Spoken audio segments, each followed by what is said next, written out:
Inquiry आली होती for the rental forklift.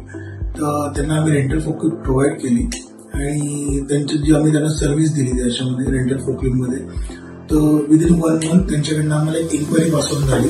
त्यांचे जे एक्झिस्टिंग इक्विपमेंट होते त्याच्या एएमसी रिगार्डिंग आम्ही खूप खुश होतो. ते नवीन कस्टमर आम्हाला अप्रोच करतोय, त्याच्या ओईएमला आम्हाला भेट करायचंय. तर आम्ही तिथे गेलो, व्हिजिट केली, कस्टमरला एएमसी ऑफर देऊन आम्हाला कस्टमरने पीओ पण ऑफर केली. 1 मंथच्या सर्व्हिसमध्ये कस्टमरला जे आम्ही ज्या प्रकारे आउटस्टँडिंग सर्व्हिस दिली, त्यांचे पेंडिंग पॉईंट्स गाड्यांमध्ये जे चेंजेस केले, त्यामुळे कस्टमर इतका हॅपी झाला. त्याने आम्हाला परत 3 गाड्यांसाठी अप्रोच केलं. 3 गाड्यांचे एएमसी आल्यानंतर कस्टमरने परत आम्हाला रेंटलसाठी ऑपॉर्च्युनिटी दिली.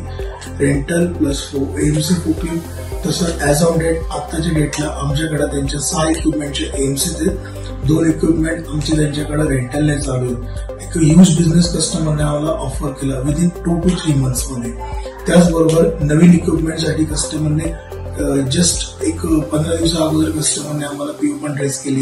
नवीन 3 इक्विपमेंट सुद्धा कस्टमर आमच्याकडनं परचेस करतोय. So the moral of the story is तुमची गुड सर्व्हिस कस्टमरला जे चेंजेस मिळतात, ते ज्यांना ऑपॉर्च्युनिटी मिळतात, जे त्यांना फायदा मिळतो, त्याच्यामुळे कस्टमर तुम्हाला लॉट्स ऑफ ऑपॉर्च्युनिटी ऑफर करतात.